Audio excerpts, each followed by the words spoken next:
Ethan had it all: wealth, power, success.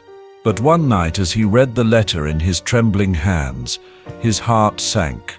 The truth was undeniable. In the heart of a peaceful countryside, surrounded by golden fields and the whispers of the river, lived two inseparable friends, Ethan and James. Their bond was like an unspoken promise, built through years of trust and loyalty. The villagers often said, "If you see Ethan, James won't be far behind." Ethan was a sharp-minded young man, always searching for new opportunities. James, on the other hand, was a man of honesty and kindness, trusted by everyone in town. Together they dreamed of a better future. But neither of them knew that one choice would change their lives forever. One afternoon, the town square was abuzz with whispers. A wealthy merchant had arrived. Dressed in golden embroidered robes, his presence demanded attention. He spoke of an opportunity, one that could turn ordinary men into legends of fortune. The people gathered, eager to hear more. Ethan listened with fascination, his eyes gleaming with ambition. James, however, remained cautious. "This sounds too good to be true," he murmured. The merchant laid out his offer, a lucrative business venture in the city. He needed honest men to help him expand his empire. "Trust is the foundation of success," he declared, flashing a bag of gold coins. Ethan was captivated. This was his chance to escape the simplicity of town life and build something greater. "James, we have to take this opportunity," he urged. "We could change our lives forever." James hesitated. He had always been content, believing happiness lay in honesty, not wealth. But Ethan's excitement was infectious. Finally, James nodded. "All right, my friend. But let's be careful." Pooling together their savings, they made a plan. Since Ethan had a keen business mind, he would travel to the city, while James managed affairs in town.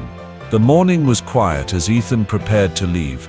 With one final glance at James, he turned toward the road leading to the city.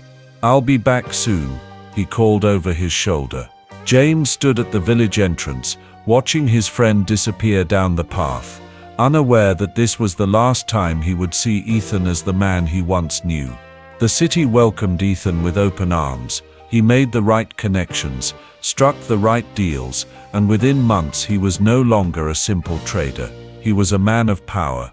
Silk robes replaced his old tunic. His hands, once rough from labor, now held glasses of the finest wine. He was surrounded by influential people, all calling him a rising star. But with success came something else: temptation. Back home, James continued his work, waiting for word from Ethan. He had written letters, but there were no replies. Days turned into weeks. Weeks turned into months. James still believed in his friend, but deep inside a growing fear whispered, had Ethan forgotten him? Ethan had changed. The money, the luxury, the power, it was intoxicating. But wealth has a way of turning friends into enemies. One night he sat in his lavish home, reading a letter. His hands trembled, his heart pounded. The words were clear: he had been betrayed. His business partners had stolen everything. The empire he built was gone. With nowhere else to go, Ethan returned to the village. But the place he once knew had changed, and so had James. James had built success, not through greed, but through honesty. When Ethan saw him, shame filled his heart. This story teaches us that wealth may come and go, but trust once broken leaves scars forever. What would you rather have, riches for a moment, or trust for a lifetime?